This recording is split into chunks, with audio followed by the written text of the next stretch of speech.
صحیح ماما یہ حضرت تھانوی کی لکھی ہوئی ہے. حضرت تھانوی سب کے حکم سے حضرت تھانوی نے اس کو کہا ہے جو سے عربی دوسری کی بہت ہی مفید مضامین ہے اس کے اندر. میں سالوں سے سناتا ہوں, کبھی مکے میں بھی سنا ہے, میرے انتظام نہیں لیکن وہاں بھی سنا ہے کیونکہ مکے ہی میں لکھا. حضرت تھانوی صاحب نے مکے ہی میں حضرت تھانوی سے کہا تھا کہ اس کتاب کا ترجمہ کر دو اشرف علی. میں موری اس نے کہا تھا میں ترجمہ بھی ایک چیز اس کی بھی طلبا کو مشق کرنا چاہیے. اور حضرت تھانوی نے ایسا ترجمہ کیا ہے کہ خود دیوبند کے سب سے بڑے کہہ رہے ہیں کہ اس کتاب کا ترجمہ مولی اشرف علی کر سکتے تھے. آخر میں تمہارا ترجمہ کی بھی بڑی اہمیت ہے. ترجمہ سنایا کرتا ہوں. اللہ تعالیٰ ہم سب لوگوں کو اس سے نفع عظیم عطا فرمائے. بلکہ حضرت تھانوی نے بہت سے اصول وغیرہ بنائے تو زیادہ اسی کتاب میں سے ہے انداز نہیں لگتا ہے. بہرحال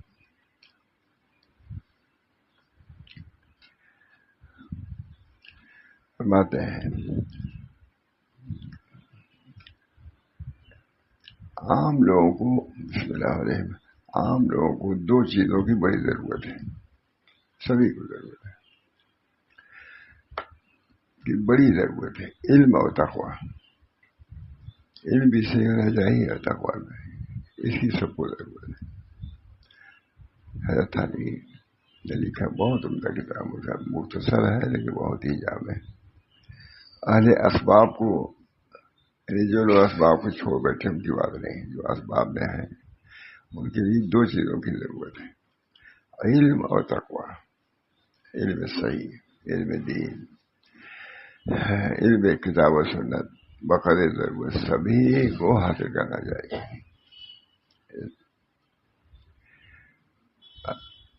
اہل اسباب کو دو چیزوں کی بڑی ضرورت ہے, علم اور تقوی. اللہ ہم سب لوگوں کو ان دونوں صفات سے متصف فرمائے. علم کے ذریعے سے تو حلال و حرام کو جانے گا, علم کے ذریعے سے حلال اور حرام کو جانے گا, اور تقوی کی وجہ سے ارتکاب گناہ سے بچے گا. برا طریق علم صحیح ہوگا تو اس کو اس کی روشنی میں گزرے گا, تقوی ہوگا تو کنٹرول ہوگا اس کو اپنے نفس پر. حاجت علم کی تو اس لیے بھی ہے کہ جو احکام متعلق معاملات بے شرم صرف وغیرہ کے ہیں ان کو جاننا ضروری ہے. جو جا رہے ہیں تجارت کرنے تو تم کو معلوم ہونا چاہیے کہ کون سی بائیں جائز ہے کہ نہیں ہے. جس کے حلال حاصل کرنے کے لیے اور اسباب آپ نے اسباب ناجائز اختیار کیا, کسی نے چوری کر کے رکھ لیا, مال تو لے لیا, حاصل ہو گیا, لیکن اب مال آپ کے جائز ہے یا نہیں ہے یہ دوسری بات ہے. اس کا چوروں کو کتنا ڈھنگ ہے, بیٹھے بیٹھے آپ کا سب غائب کر دے پتا ہے, لیکن اللہ کا کیا ہوگا.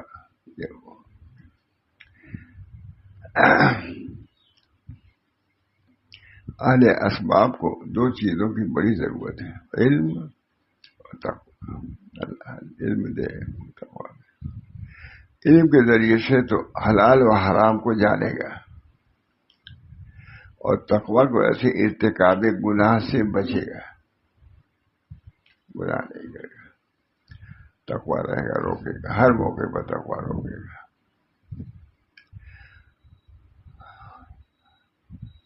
حاجت علم کی تو اس لیے ہے, حاجت علم کی تو اس لیے ہے کہ جو احکام متعلق معاملات بے و سرم و صرف وغیرہ کے ہیں ان کو جاننا ضروری ہے. جب بازار میں گئے ہو تو وہ معلوم ہونا چاہیے کہ یہ کیسے ہم کریں اس تجارت کو, کیسے ہم انتہا کو صحیح طریقے سے پہنچائیں. حاجت علم کی تو اس لیے ہے کہ جو احکام متعلق معاملات بے سرم سب قسمیں ہیں بے کی ہے, 3 کچھ پڑھ کے بے بے سلم صرف وغیرہ کے ان کو جاننا ضروری ہے. ساتھ ہی اس کے جو واجبات اور فرائض معینہ ہیں اور مدد کرنے والے ان کا علم بھی ضروری ہے.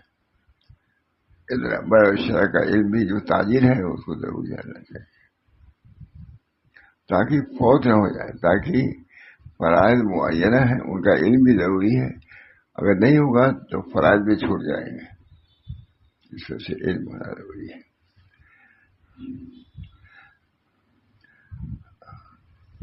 چند امور کا انتظام اہل تصوف کو رکھنا لازمی ہے. یعنی جو صاحب اسباب میں جو چل رہے ہیں ان کے لیے ضروری ہے.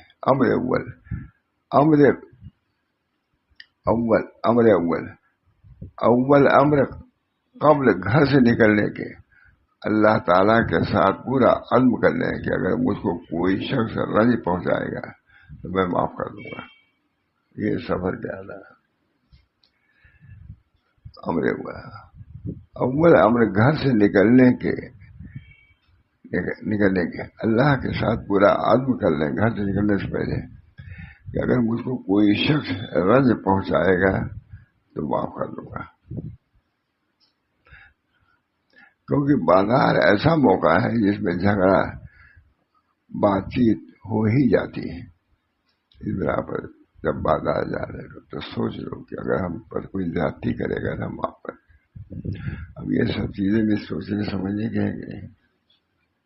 جب ارادہ ہی تم نہیں کرو گے تو جا کے خود ہی جھگڑا شروع کر دو گے.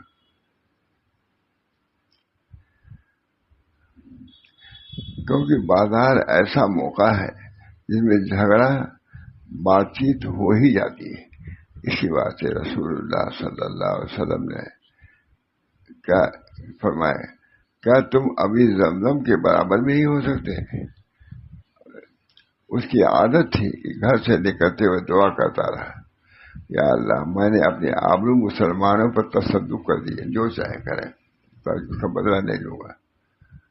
وہ گھر سے نکلتے تھے بازار کے ساتھ کوئی باتیں تو ہوگی ضرور, تو میں ان لوگوں سے جھگڑا نہیں کروں گا, معاف کر دوں گا. نہیں عمدہ معلوم حضرت حاروی ترجمہ کیا ہے اس کا, بہت عمدہ. فرمایا رسول اللہ صلی اللہ علیہ وسلم نے, کیا تم ابھی زمزم کے برابر بھی نہیں ہو سکتے؟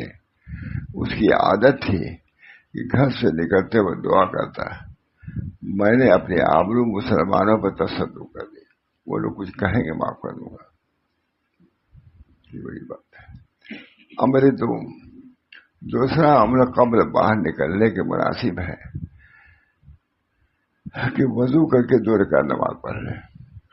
اس کا بھی انتظام کرنا چاہیے. آنے کے بعد تو ہے, جانے کے وقت بھی وضو کر کے نہیں ہوتا. کتاب بہت تحقیقی کتاب ہے, لیکن ابتدائی مسائل بیان فرما رہے ہیں. ابتدائی مسائل اس کی بھی ضرورت ہے. بڑا سے بڑا حال ہو, بڑا سا علم ہو, ابتدائی چیزوں سے کوئی بچ نہیں سکتا ہے, نہ اس کو چھوڑنا چاہیے. امر 2 قبل باہر نکلنے کے مناسب ہے کہ وضو کر کے 2 رکعت پڑھ لیں اور اللہ تعالیٰ سے دعا کرے کہ اس جانے میں سلامتی رہے. نہیں اٹھے اور چلے گئے, کوئی دیر لگتی ہے, صرف سوچنا کہ اللہ ہم باہر نکل رہے ہیں, ہماری کیا کیا چیزیں آئیں گی پیش, اللہ اس وقت ہماری حفاظت فرمائیے گا. ہمیں کون سی حرج ہے, کوئی بہت لگا. یہ بھی نہیں کر رہے کہ 2 رکعت نماز پڑھ ہی لیں, یہ بھی کہا نہیں ہے. تو یہ بھی فرما رہے ہیں, اس کی بھی تاکید کر رہے ہیں کہ بہتر تو یہ ہے کہ 2 رکعت نماز بھی پڑھ لو وضو کر کے, اور اللہ تعالیٰ سے دعا کرے کہ جانے میں سلامتی رہے. کیونکہ اس شخص کو معلوم نہیں کہ کیا مقدر ہے. جاتا رہا ہوں بازار, کیا ہوگا اللہ ہی بہتر جانتا ہے. اس وجہ سے اللہ تعالیٰ کے سپرد کرو, اپنے کو بھی اور اپنی اولاد کو بھی. گھر بار کو جا رہا ہوں, ہوتا ہے, بہت ہوتا ہے, بہت ہوتا ہے.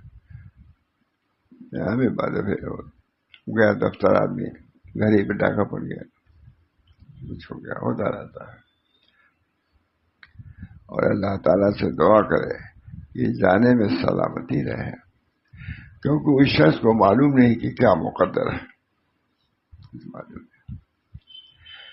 کیونکہ بازار میں جانے والا ایسا ہے جیسے لڑائی میں جانے والا ہے، کون آدمی آئے گا، کیسا آئے گا، ہوتا ہے، ملتے بھی یہ سب، اچھی بات بھی ان کو بری لگ جاتی ہے، کوئی کچھ کہہ نہیں سکتا۔ جیسے بس مسلمان کو زیبا ہے کہ احتسام و توکل کی زرہ پہنے، احتسام وہی حفاظت، احتسام بھی کتاب و سنت ہے نا، سنت کتاب و سنت کو پکڑنا مضبوطی سے۔ بس مسلمان کو زیبا ہے کہ احتسام و توکل کی زرہ پہنا جاتا ہے، حفاظت، جو دشمنوں کے تیروں سے اس کو بچائے۔ شیاطین الانس بھی ہے، شیاطین الجن بھی ہے، لڑائی ہو جاتی ہے۔ تو بازار میں جاؤ جس نیت سے جاؤ کہ کوئی بات ہم کو کچھ کہے گا ہم معاف کر دیں گے، لڑائی جھگڑا نہیں کریں گے۔ کتنی عمدہ کتاب پتہ ہی کہ حضرت حاجی امداد اللہ صاحب نے کہا وہاں تھا اشرف علی، اس کا ترجمہ کر دو تو بہت اچھا ہے، مکے میں ترجمہ کیا ہے، اس کو بھی مجھے شیخ محمد صاحب انہوں نے لیا تھا، لے گیا، تب یہ ہوا کہ عربی اس کی ڈھونڈنا چاہیے، تو اردو میں ہے حضرت حاجی نے، ہم نے لوگوں سے کہا اپنے ساتھ جو لوگ تھے مکہ میں، بھائی اس کو ڈھونڈو، عربی میں ہے تو ملے گی کہیں، گئے ڈھونڈنے لوگ مکے کے بازار میں اس کتاب کو ڈھونڈنے کے لیے، اتفاق سے 2 بجے رات کو مل گئی، کہیں رکھی ہوئی تھی عربی والی بالکل بوسیدہ، تو وہ ہے کہ نہیں کتاب اللہ ہے نا، حکومت کیجیے گا، اچھی حفاظت سے رکھیے گا، وہ ڈھونڈ کے مکے سے ڈھونڈا، کہیں کہیں کتاب پر رکھی ہوئی تھی، بیچارہ ڈھونڈ ڈھاڑ کے لے آیا۔ بازار میں جانے والا ایسا ہے جیسے لڑائی میں جانے والا، کون آدمی آئے گا۔ بس مسلمان کو زیبا ہے کہ احتسام و توکل کی زرہ پہنے، مضبوطی کے لیے تیر نہ لگنے پائے، جو دشمنوں کے تیروں سے اس کو بچائے۔ یعنی بازار میں شیطان کا پورا دخل ہوتا ہے، اس کی اور اس کے لشکر جن و انس کے مکائد سے پناہ مانگنا ضرور ہے۔ جنوں کی جماعت بھی ہے، انسانوں کی جماعت ہے، بصورت جن بصورت انسان، انسان بصورت جن۔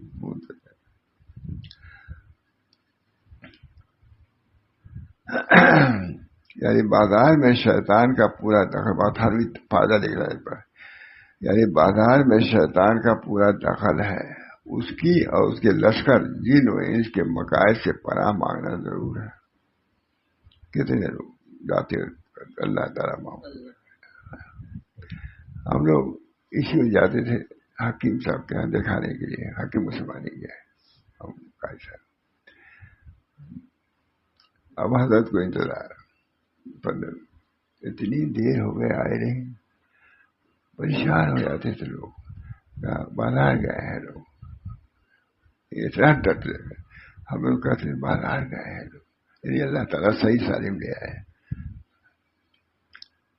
اگر کبھی چوک گئے ہم لوگ تو مسجد میں چوک کی مسجد نماز پڑھی، اتنے مالا گھبراتے تھے، کہاں گئے، بازار گئے، کیا ہوگا کیا نہیں، اتنے خطرات کا اتنا ہوا پر، جب تک ہم لوگ آ رہے جاتے تھے، دن میں 11 بجے کھانا کھاتے تھے، 10:30 بجے، اگر ہم لوگ کہیں گئے اور نہیں آئے، حکیم ڈاکٹر کے دیر ہو جاتی ہے، نہیں کھاتے تھے، 12 بجے آئے نہیں، وہ لوگ آئے نہیں، کہیں سے کھاؤ، ڈرتے تھے بازار خود جانے سے، آنے سے، ان کو بھیجنے سے، بدترین جگہ۔ یعنی بازار میں شیطان کا پورا دخل ہے، بات حلوی لکھ رہے ہیں، اس کی اور اس کے لشکر جن و انس کے مقاصد سے پناہ مانگنا ضروری ہے۔ سب کون کرتا ہے بتا، ہم لوگ کو بھی خیال ہے جو بازار ہے، ابھی بجو شر کی جگہ بجا رہے ہو، دعا کرو کہ اللہ تعالیٰ وہاں کے شرور سے محفوظ رکھے۔ ہم لوگ جاتے تھے، حضرت کھانا نہیں کھاتے تھے، آئے نہیں، بازار گئے، بڑا کام کر گئے، اور جو اللہ کے پناہ میں کہتے ہیں، یعنی بازار میں شیطان کا پورا دخل ہے، اس کی اور اس کے لشکر جن و انس کے مقاصد سے پناہ مانگنا ضروری ہے۔ ابھی کتنی اہم کتابیں ہونا، حضرت تھانوی نے حضرت تھانوی سے حضرت حائی صاحب نے کہا کہ اشرف علی اس کتاب کا ترجمہ کر دو، بہت مفید ہے، تو ترجمہ کیا ہے وہاں۔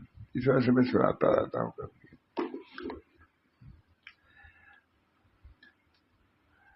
جو اللہ کے پناہ میں آیا اس کو سیدھی راہ ملی۔ اللہ اعوذ باللہ من الشیطان الرجیم، پناہ میں آ گئے۔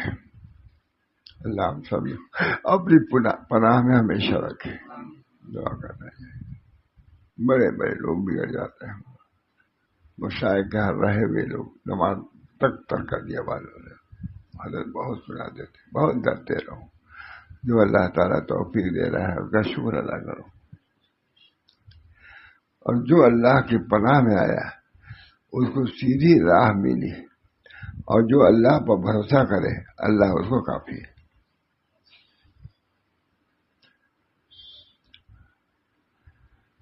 امر سوم، تیسرا امر، جب گھر سے جانے لگے تو مناسب ہے کہ اپنے اہل و عیال اور گھر کو اور گھر کی چیزوں کو اللہ کے سپرد کر دیں۔ میں جا رہا ہوں، اللہ حافظ۔ سبھی کو چاہیے گھر سے نکلنے، اللہ حافظ، جو یہ محافظ ہے، گھر میں کیا کیا ہو جائے گا۔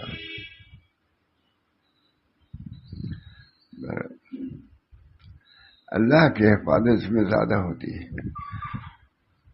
جب تم اللہ کو سپرد کرو گے تو اللہ تعالیٰ اس کی حفاظت بھی کرے گا۔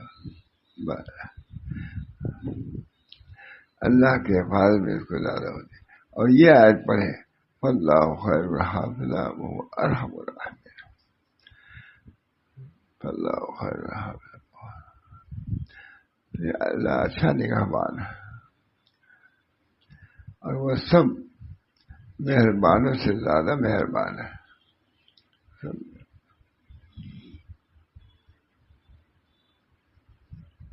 اور یہ دعا جو حدیث میں آئی ہے پڑھ لے، اللہم انت الصاحب فی السفر والخلیفۃ فی الاہل والولد والمال، کیونکہ اللہ کے سپرد کرنے میں امید ہے کہ لوٹ کر ان کو اچھی حالت میں پائے گا۔ اپنے بال بچوں کو سپرد کر کے جاؤ، اللہ تعالیٰ اس کی حفاظت فرمائے گا۔ کسی شخص نے سفر کیا اور ان کی بیوی حاملہ تھی، جب سفر کو جانے لگا کہا، یا اللہ، جو اس عورت کے پیٹ میں ہے تو اس کو سونپتا ہوں۔ حاملہ تھی، اتفاق سے اس کے پیچھے وہ بھی مر گئی۔ جب سفر سے واپس آیا اس کا حال دریافت کیا، لوگوں نے کہا وہ تو حالت حمل میں مر گئی۔ جب شب ہوئی تو قبرستان میں ایک نور نظر آیا، وہ اس کی طاق پر چڑھا تو کیا دیکھتا ہے کہ اس عورت کے قبر سے نور نکل رہا ہے اور ایک بچہ اس کی چھاتیوں سے دودھ پی رہا ہے۔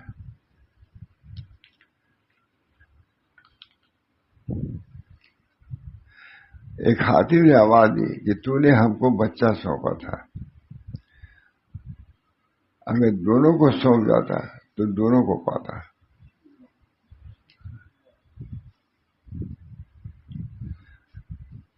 دے دیجیے اس کو۔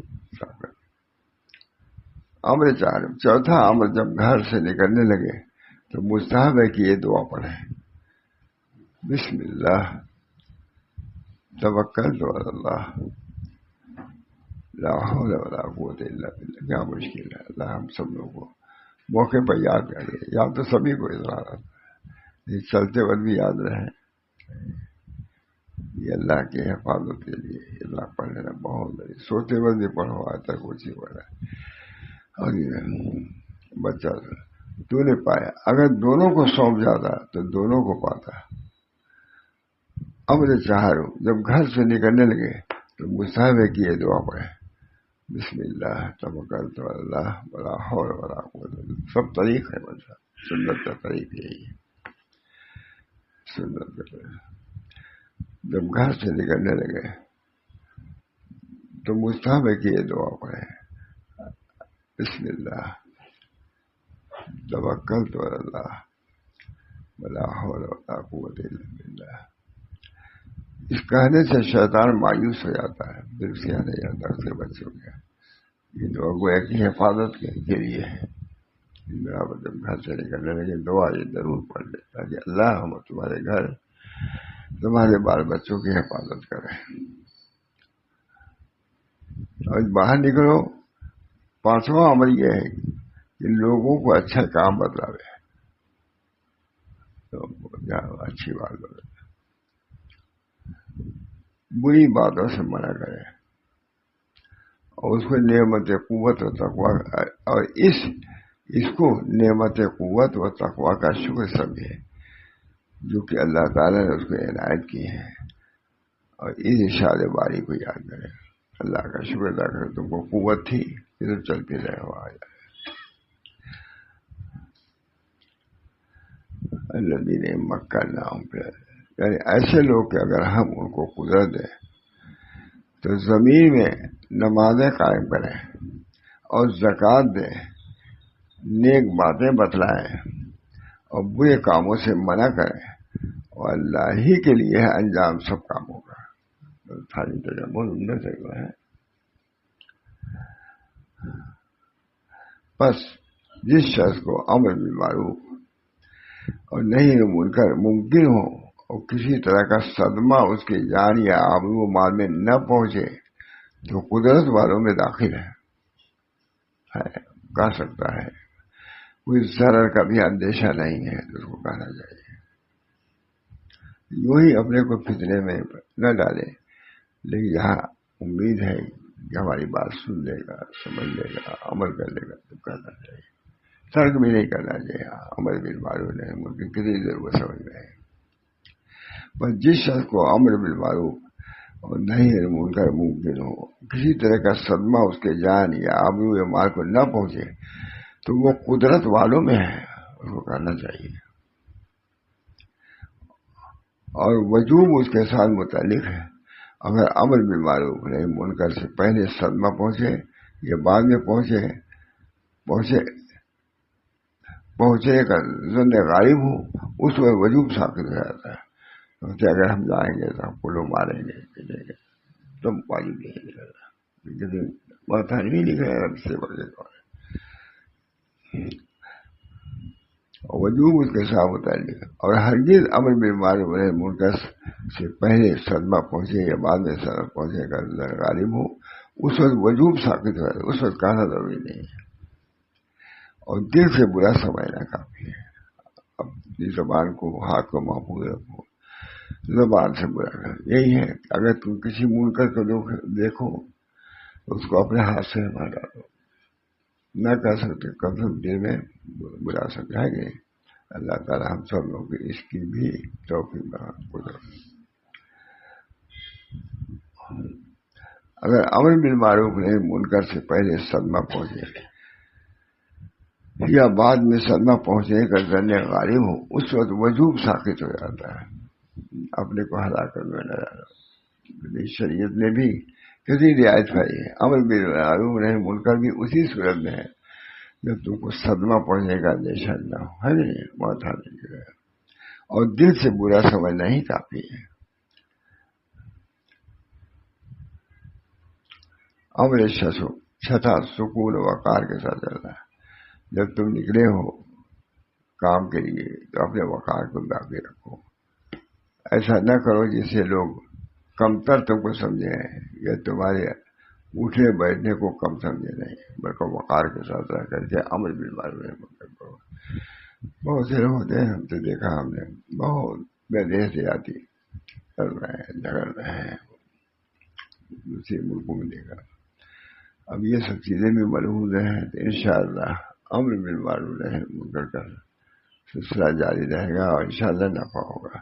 اللہ ہم سب کو تو ہے چھوٹی سی کتاب ہمارا بہت چیزیں اس میں جمع کر دیا ہے. اللہ تعالی ہم سب لوگوں کو اپنے اکابر کی تعلیمات کو سامنے رکھنے اور سمجھنے کی توفیق مرحمت فرمائے، اور ہم کو بھی اس پر عمل کرنے کی توفیق دے، اور آخرت میں اجر و ثواب سے مشرف فرمائے. دعا کریے. اللہم صلی اللہ علیہ